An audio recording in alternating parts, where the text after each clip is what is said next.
em vista que nós discutimos uma questão ambiental importante no final da nossa videoaula, colocamos essa questão ambiental como foco do pensamento de desenvolvimento local, que seria possível fazer em termos de uma proposta de desenvolvimento local, prestando atenção na questão ambiental e no tratamento dos resíduos sólidos, né, urbanos aí. A gente pode, então, ter mais clareza para discutir, em especial, outras propostas de desenvolvimento local. Vamos dar uma olhadinha no nosso primeiro slide e a gente vai perceber que o desenvolvimento local, quando você tenta promover, você está pensando em ações que envolvem tanto regiões quanto micro-regiões e que, em especial, priorize a participação ativa do cidadão, né? O controle social. Então, como que você vai criar mecanismos de participação, propostas serão aprovadas, mas como é que ela vai ser controlada, como é que você vai apresentar os resultados, o que está sendo realmente feito para a população, né? A gestão pública clara e transparente. Então, através do fortalecimento do quê? Da sociedade civil, do empoderamento, que é quando o cidadão se percebe agente de uma gestão e agente de modificação, de transformação.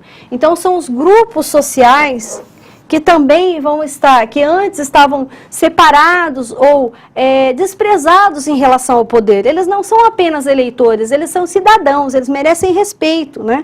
E quando eles percebem que eles deixam de estar à margem do processo de decisão, ou seja, deixam de ser marginalizados, eles não estão mais à margem, eles agora estão fazendo parte do processo. Eles começam a compreender a sua participação no processo de tomada de decisão. Então, isso é muito importante. Fazer política pública, gerir o que é público a partir da junção da sociedade, dos grupos sociais. Então, é necessário, sim, consultar as comunidades, as associações de bairro, é necessário consultar os envolvidos em qualquer projeto, em qualquer proposta, e muito especialmente quando se tem recursos para aplicar. Então, não adianta, por exemplo, você receber uma verba e achar que a melhor coisa do mundo vou construir um estádio, né, de futebol aqui. Será que é isso? Será que é isso que a sua comunidade quer? Será que é isso que ela está precisando? Houve uma conversa com a comunidade para discutir se isso é o projeto que a comunidade quer e espera para melhorar a condição de vida, a qualidade de vida naquela região? Então, muito necessário fazer políticas que estejam ouvindo o que a população quer.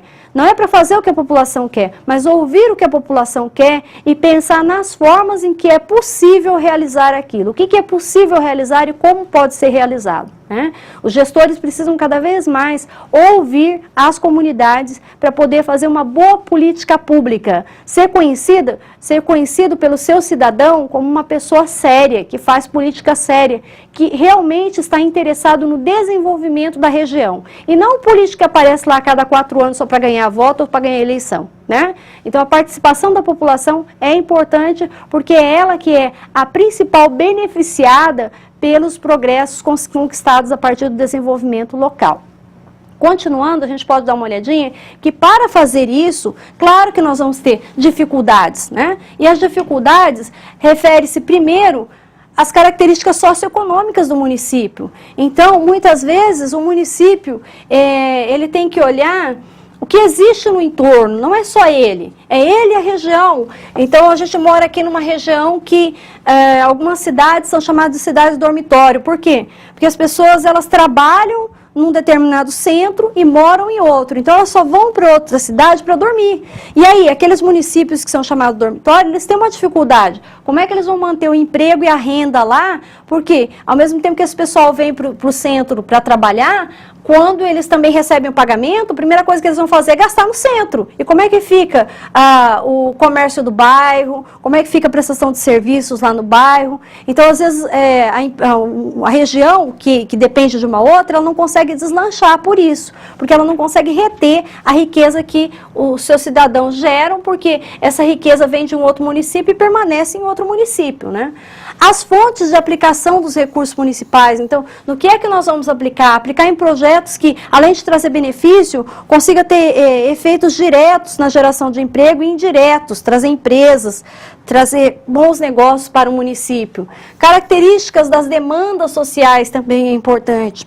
No momento em que você escuta a sua comunidade, você consegue identificar quais são as principais demandas sociais que existem aí. E também a participação dos agentes sociais nos diferentes processos que você procura ou quer atingir a partir da gestão, a partir do processo de conversar com a comunidade para entender como ela está pensando e o que é possível fazer a partir disso, tá? Claro que daí a gente tem os aspectos da abrangência. Então, como a gente comentou, não é tudo que é possível fazer, mas sem ouvir não se sabe o que se precisa. E sem parar para pensar se é possível, também não se sabe o que é possível e o que não é possível, né? Então, diferentes localidades têm diferentes realidades que devem ser pensadas, tanto nas dificuldades que eles têm de se estabelecer, quanto nas vantagens que tem no processo de buscar a superação de maneira conjunta. Vamos dar uma olhadinha no próximo slide, porque a gente vai comentar sobre abrangência, né? Então, como que o desenvolvimento local pode ser feito? Ele tem uma certa abrangência, ele tem as suas dimensões. Então, você pode pensar o desenvolvimento local em 5 grandes dimensões. Existem outras, essas não são as únicas, mas elas são as linhas que nós vamos trabalhar. Então, a de inclusão social. Então, como é possível promover a inclusão social das pessoas no processo de favorecimento do desenvolvimento local? Como é possível pensar o fortalecimento e a diversificação da economia local? Então, se hoje a gente tem um único produto, um único tipo de mão de obra, as pessoas se especializam num único tipo de produto, ou aquilo é, por exemplo, artesanato, ou de repente gera pouca renda, pouco dinheiro. Como é que a gente pode diversificar, melhorar isso? Pensar na inovação na gestão pública, quer dizer, tudo que se faz hoje em termos de gestão pública ou lá na prefeitura é realmente o que tem que ser feito? Tem que ser feito daquele jeito? Não pode mudar? Será que com essa inovação a gente consegue melhorar ou reduzir um custo e a partir dessa redução de custo ter recurso para aplicar em outras questões? Uma outra linha de atuação, a proteção ambiental, o uso racional de recursos naturais. Então, a linha ambiental é uma grande questão, tanto para a geração de emprego, quanto os benefícios que traz pelo fato da real necessidade de proteção ambiental. A questão da mobilização social, então quer dizer, como é que as pessoas vão se mobilizar? E mobilizar tem a ver com ter vontade de participar de uma maneira efetiva de um processo. Então, quando que a comunidade tem essa vontade? Como é que você mobiliza ela para tal? Nós comentamos sobre educação ambiental, sobre a necessidade de conscientização das camadas populares para esse processo de conscientização ambiental, para que, no médio e longo prazo, o governo reduza tanto os gastos com saúde pública, quanto os gastos com a própria trabalho do lixo, de coleta, de seleção de lixo nos municípios, quanto os gastos provenientes de todos os tipos de consequência que você tem do maltratamento do lixo, desde a sua geração, que é lá nas residências, nas casas, até o seu destino final, né? Como que a gente vai mobilizar, como que a gente vai atuar no sentido de levar a população a participar de uma maneira ativa e interessada do processo. Então, não adianta você investir um monte na questão do lixo se é uma coisa que parte só do governo municipal, do governo local, e as pessoas não estão nem aí, continuam com práticas que não são ambientalmente corretas. Então, nós vamos discutir essas questões na nossa próxima videoaula. Continue estudando.